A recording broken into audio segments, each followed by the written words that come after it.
Guys welcome to my YouTube channel. আজি অলপ বাহিৰলৈ ওলাই গৈছোঁ কিবা কিবি খাবলৈ। ইয়াতে পুৰা বৰষুণ দি আছে গুৱাহাটীত। এয়া দেখিছেনে, এজাক বৰষুণতে বানপানী হ'লেই, এনেকুৱাই অৱস্থা গুৱাহাটীত। তাৰপিছত আমি পাই গ'লোহি এয়া আমাৰ খোৱাৰ ঠাই, আৰু ইয়াতে দেখিলোঁ এজন মানুহে এনেকৈ বেলুন ফুলাই আছে। ইমান যে ভাল লাগিছে, সৰুকালত এইবিলাক বেলুন আমি ইমান লৈছিলোঁ ন।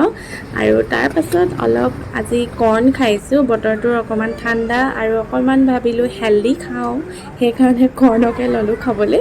আৰু কৰ্ণটো খাই অৱশ্যে মোৰ বেয়া নালাগে, আপোনালোকৰো বেয়া নালাগে চাগে, আৰু হেল্ডিও হয় ন সেইকাৰণে। আৰু এয়া মই কৰ্ণ খাই থাকোঁতে এটা ভিডিঅ' তুলিলোঁ। তাৰপাছত দেখিলোঁ কৰ্ণ খাই উঠি দেখিলোঁ এইয়া বেলুন দেখোন বহুতখিনিয়ে ফুলালে।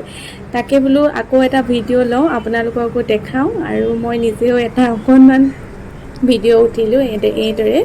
তাৰপৰা এনেকৈ অকণমান টাইম থাকিলোঁ তাতে। তাৰপিছত আহি পিনে অকণমান জুচ খালোঁ। জুচ খাই হোৱাৰ পাছত আমি ঘৰলৈ গুচি আহিলোঁ। এয়া মই জুচ খাই আছোঁ, আৰু এয়াই আছিল